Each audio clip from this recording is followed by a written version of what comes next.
بسم اللہ الرحمن الرحیم۔ بسم اللہ الرحمن الرحیم۔ پانچویں دعا۔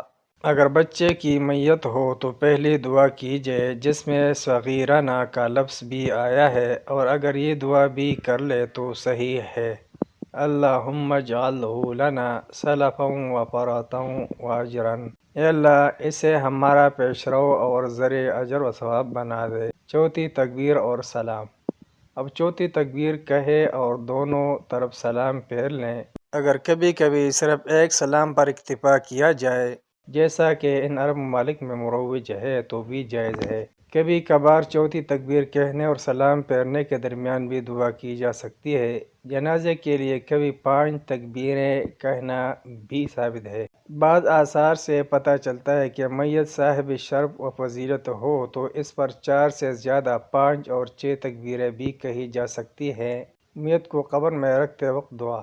نبی اکرم صلی اللہ علیہ وسلم میت کو قبر میں رکھتے وقت یہ دعا فرمایا کرتے تھے: بسم اللہ وعلی ملت رسول اللہ۔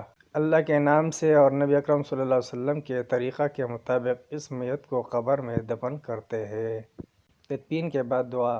نبی اکرم صلی اللہ علیہ وسلم میت کی تدفین کے بعد فرماتے: اپنے بھائی کے لیے بخشش اور ثابت قدمی کی دعا کرو، کیونکہ اب منکر نکیر اس سے سوال کریں گے۔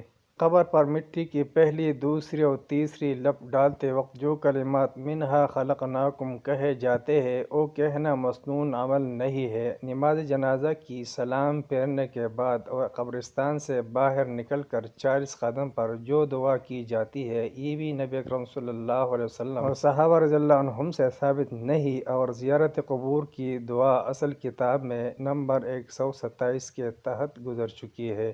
شہدائے احد کی زیارت کے لیے جائے تو بھی مذکورہ دعا ہی کر لیں، البتہ مدینہ منورہ میں بقیع الغرقد المعروف جنت البقیع کی زیارت کے وقت یہ دعا کر لیں: السلام علیکم دار قوم مؤمنین وآتاکم ما توعدون غیظا موجلون وإن إن شاء اللہ بکم للاحقون اللہم اغفر لأہل بقیع الغرقد۔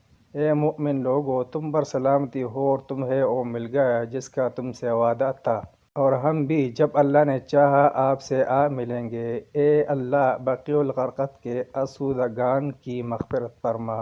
یا پھر یہ دعا کرے: السلام علی اہل الدیار من المؤمنین والمسلمین ویرحم اللہ المستقدمین منا والمستأخرین وإن شاء اللہ بکم للاحقون۔